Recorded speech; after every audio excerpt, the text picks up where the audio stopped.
পা এতগুলো দুধ কার জন্য কিনছে? কার লাগে আবার? ঢাকা থেকে নাকি একটা বান্দরে বাঙ্গু বাড়িতে আমার নাকি বিয়াই হয়, হেরে নাকি দই মিষ্টিগুলা বানায় খাইব, এর লেগে তো নিয়ে যেতেছে।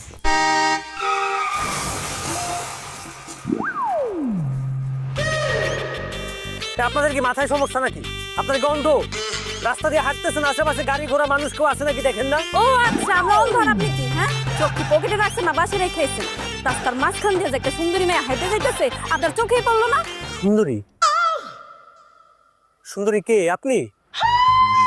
আল্লাহ রে আল্লাহ, এই ভুল ধারণাটা আপনার মাথায় কে ঢুকাইছে? ওরে বাবা রে বাবা, আমার এক কষি দুধ ছাড়া দিয়ে এখন উল্টা আমার কথা শোনানো হইতেছে। হ্যাঁ, মাত্র বাজার থেকে গিয়া 10,000 টাকা দিয়ে এক কলসি দুধ কিনে আইছি। আরে বুঝছি 15,000 টাকা দিয়ে কিনছি, কিন্তু জরিমানা নিব তো 10,000 টাকা, তাই 10,000 টাকা কইছি। আমার 10,000 টাকা আমার বুঝাইতেন। আমারে দেখা কি বলদ মনে হইতেছে? এই জায়গায় 10,000 টাকা দুধ আছে, এই জায়গায় বড় জোরে 1,000 টাকা দুধ আছে, এই জায়গার মধ্যে বাটপারি শুরু করছে 10,000 টাকার দুধ। আমি তো 1 টাকাও দিব না।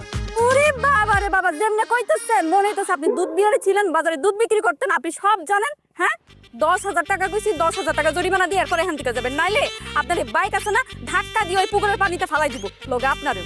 এত সোজা মুখে বললেই হয়ে গেল। আর দুধের দোকান নাই থাকতে পারে, তাই বলে কি জীবনে দুধ কিনে খাই নাই? ওরে বাপ রে বাপ, আপনি তো আচ্ছা ফাজিল আছেন। হ্যাঁ, বিয়াদব একটা মাইয়া মানুষের লোকে কেমনে কথা কইতো এটাও জানে না। ভালোই কইতেছে আমার 10,000 টাকা আমার বুঝাই দেন, নাহলে এখন এমন একটা চিল্লানি দিব না, গ্রামের সব মানুষ এনে চলে যাবো। এরপর কি করবো জানেন?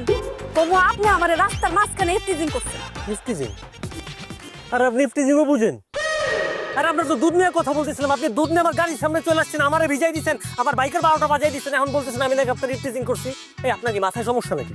আমার মাথায় সমস্যা আছে কি না আছে এটা আপনি একটু করে বুঝতে পারবেন।